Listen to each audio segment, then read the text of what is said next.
The car came to a sudden halt. Pulling over to the shoulder, Jake got out of the driver's seat and violently opened the door to the back seat where I was sitting. Looking up, I saw Jake's expression was unnaturally cold. "Get out!" Not understanding the meaning of his words, I couldn't respond, and then Jake grabbed my arm and pulled. "I said get out!" "Ouch! Stop it!" Forcefully dragged out of the car, I lost my balance and fell onto the road. As I was trying to comprehend Jake's sudden and aggressive actions, my belongings were thrown in front of me. "Ruining our day off with your water breaking, wasting our time like that." Jake gave me a cold stare. I couldn't understand what was happening. As I endured the pain, clutching my stomach, Emily, who had come down from the passenger seat, whispered in my ear, "This is your punishment for stealing Dad from me." Stunned by her harsh words, I looked at Emily's face. "We're going on a trip, just the two of us. I couldn't care less about what happens to you." Emily smirked, called out "Let's go" to Jake, and went back to the car. Without saying a word, Jake glanced at me, got back in the driver's seat, and they drove away, leaving me behind. My name is Kate. I'm a housewife, currently 8 months pregnant. I married Jake a year and a half ago. Jake is divorced, and he has custody of his child from his previous marriage, Emily. Emily, a middle school student at the time, was going through a sensitive phase and only talked to me when absolutely necessary. She seemed to get along well with Jake, openly showing affection to him, which he happily reciprocated. Being an only child, I wasn't sure how to communicate with younger people and didn't know the appropriate distance to keep from Emily, but I thought we could slowly close the gap over time. After all, we had plenty of time. Or so I thought. Our relationship changed dramatically when I found out I was pregnant. A visit to the hospital confirmed that I was 3 months pregnant. Overjoyed to be expecting, I was ecstatic. I decided to share the news with Jake and Emily at dinner that night. "Jake, Emily, I'm pregnant." Jake's face lit up. "You're pregnant?" "That's great," he exclaimed, sounding truly happy. "Yes, I'm so happy to be expecting our child." Turning to Emily, I saw that she was staring at me. It wasn't her usual indifferent expression. She seemed to be frowning slightly and gritting her teeth. I immediately regretted my thoughtless words. I had intended to treat Emily like my own child. That's why, no matter how distant she was, I tried to interact with her as usual. But from Emily's perspective, my pregnancy might have made her feel left out of the family. And my words about expecting our child could have made her feel even more excluded. "Emily, you're going to have a little brother or sister. You'll take good care of them, won't you?" Trying not to let my panic show, I spoke to Emily. Whether she understood or not, she simply said okay, and went to her room. "I'm sorry, I said something insensitive to Emily." It might have been a delicate topic. But Emily will understand it eventually. That day, Emily didn't come out of her room. The next day, Emily came into the living room a bit later than usual. There was a slightly awkward atmosphere. I greeted Emily as usual. "Good morning, Emily. Breakfast is ready." Emily glanced at the breakfast on the table in silence. She took her seat, and as soon as she took a bite, she uttered words of surprise. "This is terrible." "Huh? I said it's terrible. I've always thought that, but you're not good at cooking, right? Being forced to eat this every day is nothing but painful." Emily said so and left her seat. "Oh, the lunchbox. Did you hear what I just said? I don't need the lunchbox. Give me some money instead." I simply stared at Emily's outstretched hand. If I were her real parent, what would be the right thing to do in this situation? I took a $5 from my wallet and placed it on her hand. "Just $5? Well, whatever." She muttered softly and left the house. That evening, I was debating whether to tell Jake about this morning's events. Jake leaves for work earlier than Emily, so he doesn't know what happened this morning. Emily didn't come out of her room. I didn't want to eat the meal I made for myself, so I put hot water in a cup ramen noodle container and took it to my room. I planned to have it for dinner today. After returning home, Jake was puzzled by Emily's absence in the living room. "What happened to Emily?" Jake looked around nervously. I was still hesitating. If Jake told Emily what he had heard from me, Emily might think I had tattled on her. If that happened, our relationship could deteriorate even further. I couldn't even determine what was the right thing to do. She's not feeling well today, so she's going to rest early. I decided to lie. Sure enough, Jake expressed concern about Emily's condition and said he would check on her in her room. Since she should be sleeping by now, I prepared dinner. I sat at the seat opposite to Jake, slowly rubbing my stomach, thinking about what I should do next. The next morning, when Emily woke up, Jake was about to leave for work at the front door. I was there too, planning to see him off. "Emily, you didn't seem well last night. Are you okay?" Jake looked at me with a puzzled expression. Then, after furrowing his brows at me for a moment, he turned to Jake and smiled, saying, "Yeah, I'm fine. Sorry for worrying you." "I see, that's good. But don't push yourself too hard, okay?" With a relieved expression, Jake left the house. As Emily waved goodbye to Jake, she gave me a sharp look as soon as the door closed. "Why are you pretending to be such a nice person?" "What do you mean?" I asked Emily, not understanding the meaning behind her words. "Why didn't you just tell Dad the truth? That Emily said mean things to you, and you were hurt. Even if you try to please me, I won't accept you." With a huff, Emily turned her back to me and headed for the bathroom. Certainly, I had hurt Emily. However, would it lead to this? She's at a difficult age, and I thought time might resolve it, but maybe it's not that simple. I was left feeling unsure of what to do, trapped in a state of confusion. As my morning sickness subsided and I entered the final month of pregnancy, I invited my in-laws over for tea. My in-laws were very kind to me and showed concern for my well-being.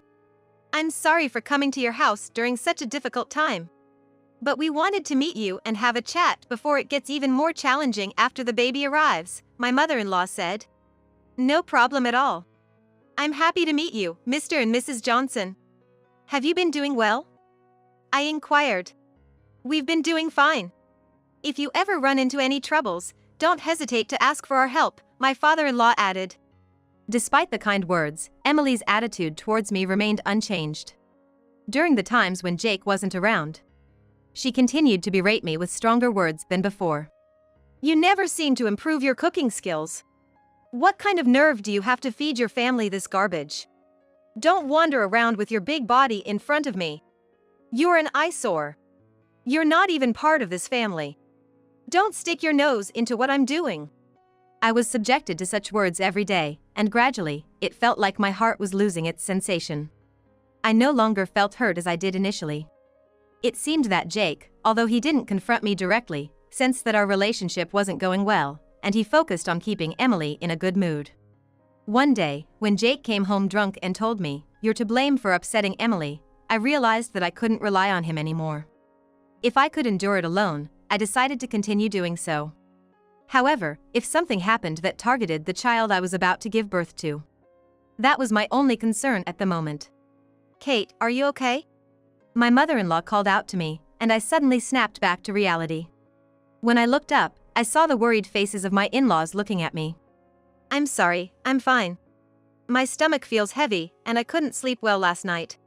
If you ever face any difficulties, don't hesitate to ask for our help. We're really grateful to you, Kay, for marrying our son, who is divorced and has a child." Jake's divorce was due to his mounting debts. He had borrowed money repeatedly to satisfy Emily's demands, and his ex-wife couldn't bear it anymore, so she initiated the divorce. Jake's salary alone wasn't enough to repay the debt, and I heard that my in-laws had stepped in to help. They were still paying off the debt in installments, but my in-laws were delighted that Jake remarried me. They also expressed their worry and promised to support us if anything happened.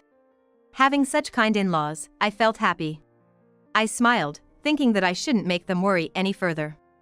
About a week before the expected due date. It was a Saturday. Jake and Emily were both relaxing at home.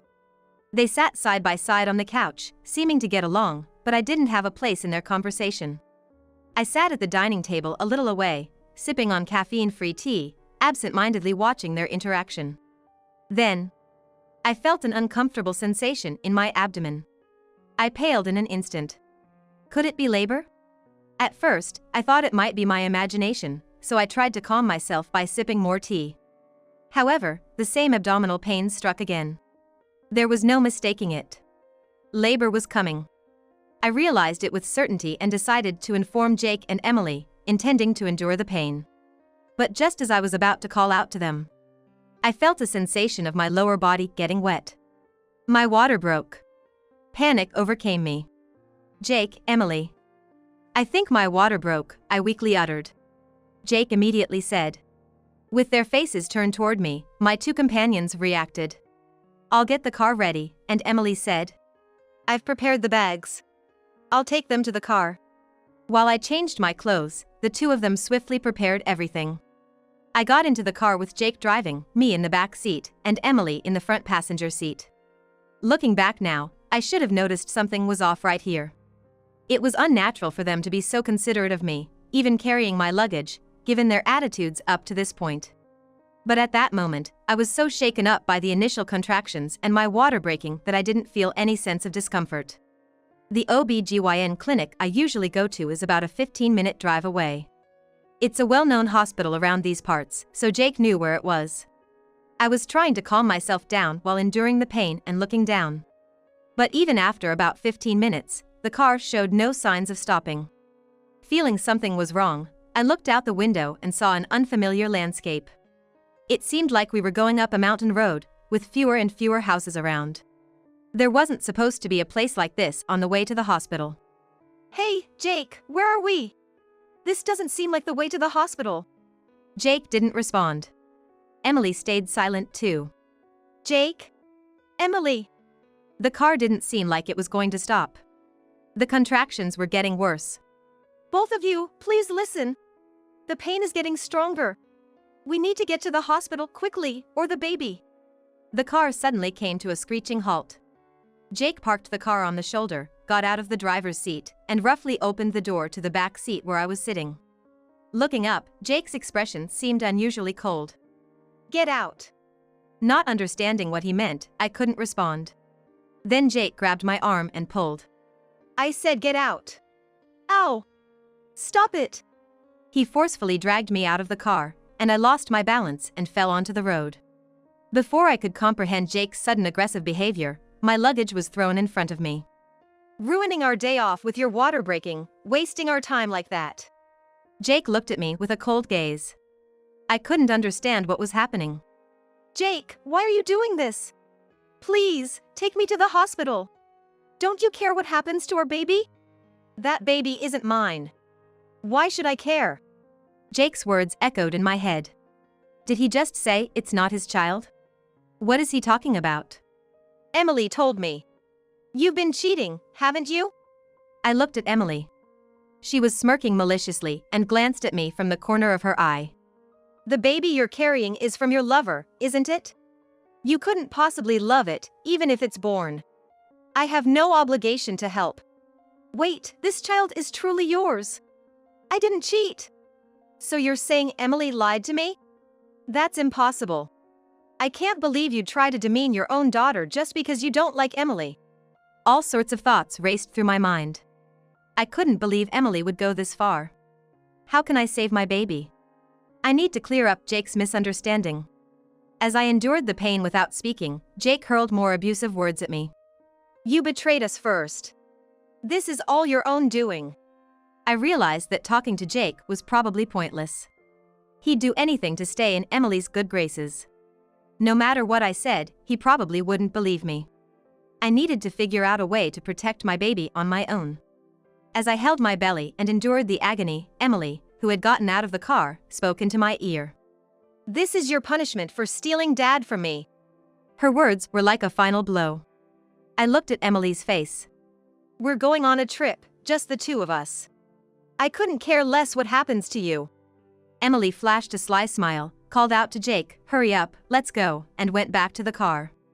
Without saying a word, Jake shot me a quick glance and climbed into the driver's seat. Leaving me behind, the two of them drove away in the car. Luckily, my cell phone was inside the bag that was thrown out. I tried to call for an ambulance, but I was out of the service area and couldn't get through. Thinking that I had to somehow make it down the mountain, I staggered to my feet and started to walk down the slope, one step at a time.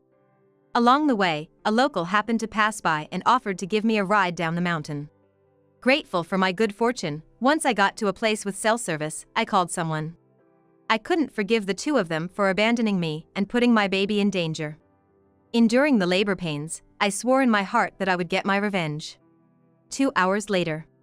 Thanks to a kind person, I was at a nearby hospital, getting ready to give birth.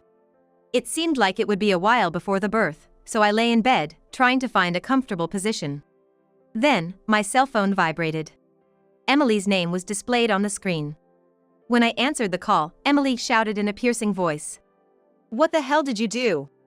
Who are you? What? What are you joking about? I'm your daughter, Emily." "I don't have a daughter." "Stop joking around. Because of you, I might not be able to go to high school." I couldn't help but smile when I realized that they were already on the move. "What do you mean by that? Explain yourself. From the way you're acting, did you get a call from Grandma or Grandpa?" "Yeah. They told me they won't be helping those people who treat our family badly anymore." "What does help even mean? Why can't I go to high school because of this?" It seemed like Jake hadn't told Emily anything. Maybe his generosity was just a front, wanting to show off. "Do you know what caused Jake's divorce?" "Mom's affair, right? That's why I chose to live with Dad." "He's lying about that. The real reason for the divorce was Jake's debts." Emily fell silent on the other end of the line. Was she that shocked to find out her father had lied to her? "What? Dad lied to me?" "That's right. Jake said he couldn't pay off his debts with his salary alone, so your grandparents stepped in to help pay them back." "That can't be right. Dad earns enough to buy me anything I want, doesn't he?" "I think his salary is average, but it's not high enough to easily buy a high schooler luxurious bags and clothes and pay private high school tuition without taking out a loan." Emily seemed to be confronting Jake right next to her. I couldn't hear clearly, but I could hear shouting. "Hey! What the hell is this all about?" Now Jake was on the phone. Clearly furious. "What do you mean, what's this all about? I just told the truth." There's no need to tell Emily things I haven't told her myself, creating stories that aren't true. "I only told her because she wanted to know the situation. Isn't it your fault for keeping it a secret? You getting all high and mighty on me." Maybe it was because we weren't face to face, or perhaps my feelings had cooled down. But I wasn't scared even though Jake was yelling. I even felt pity for him, being able to do nothing but shout. "Kate, could you please hand me the phone?" My father-in-law took the phone from me and started talking to Jake. I called my in-laws from the mountain road, informing them that I was heading to the nearby hospital. They said they would come right away, rushing over to check on me. "Jake, is that you?" "What? Dad? I've heard everything from Kate. Cancel your trip and come straight home, we need to talk." "But, I can't just. Emily is looking forward to the trip." "This is not the time for that. You said you've been repaying the debt we helped you with monthly, but you haven't paid a dime. We need to have a serious talk about that." "Okay, I understand. I'll head over as soon as possible." Sighing deeply, my father-in-law handed me back my cell phone. "I'm sorry to bother you during such a tough time, Kate." "No, I'm really grateful that you came. I've brought the stuff you asked for as well." My mother-in-law handed me a piece of paper, making its contents visible to me. Taking it, I sighed again. "Thank you. I'm sorry. We are the ones who should be apologizing. We're sorry for putting you in such a dangerous situation." As my in-laws bowed their heads together, I told them to stop. "Right now, I'm just praying for a healthy baby to be born. Since we don't know when those two will come home, we are going to leave." "Thank you. I'll contact you once I know if I can transfer to my usual hospital." "Thank you," they said, and then my in-laws left. What I need to do now is give birth safely. The intervals between my contractions are getting shorter. I'll be meeting my baby very soon. The delivery was safe, and a healthy baby boy was born. I was relieved from the bottom of my heart when the doctor told me that there were no problems at all.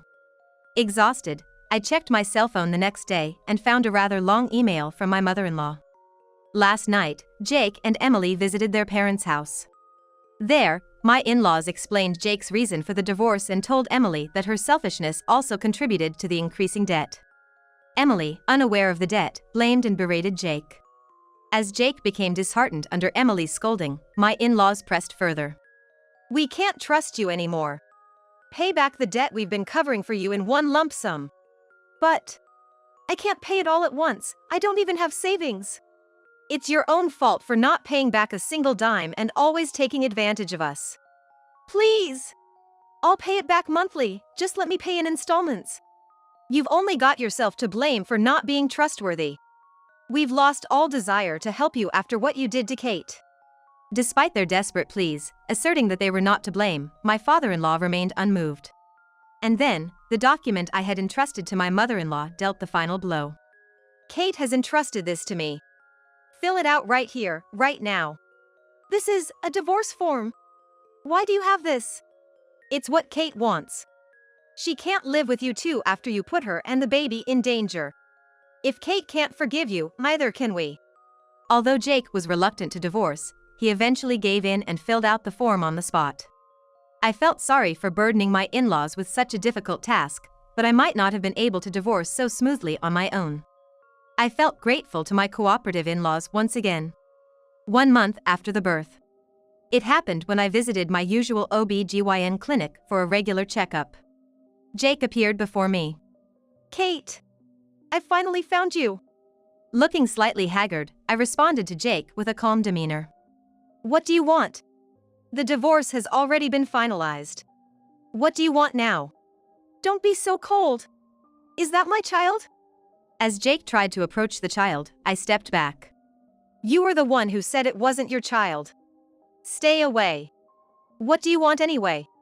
Jake stood up straight on the spot, seemingly shocked by my words, but then he started to apologize loudly. Please, give us another chance. What are you talking about now? I can't live with someone who wouldn't help me when things got tough. Getting back together is out of the question. I guess you're right. So, could you at least lend me some money? I was dumbfounded by his words, true to his nature until the very end. I knew my in-laws had told him to repay the debt they had been covering, but his lack of planning was astonishing. I can't lend money to someone who spends without thinking ahead. I need money to raise this child. It's impossible. Please! Think of it as helping me and Emily. Jake kept apologizing, completely unabashed by the bystanders.